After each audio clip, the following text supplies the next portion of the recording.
É tudo dos patrocinadores, não estamos acabando com patrocinador, não. Deu uma zedada agora, hein? Esse é o artilheiro do Brasil. O Fabinho não recebe nada de patrocinador. O Fabinho recebe do Atlético, tá tudo vendido.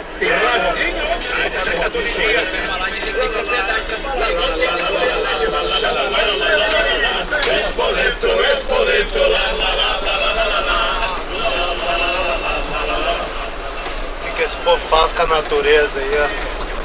Uma cratera, buraco enorme. Sabe de onde é que nós, sabe o que a gente vê desse minério aí? Só isso aí que a gente vê, ó. Só saudade da natureza.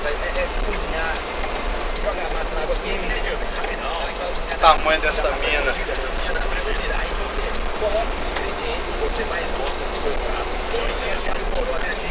Aí, galera, descer com o explosivo lá embaixo, lá pra eles poderem estourar esse trem aí. Olha o tamanho desse buraco, galera.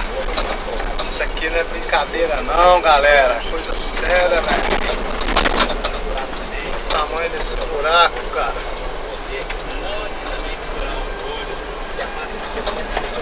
Olha o tamanho desse buraco aqui, eu tô dentro dele.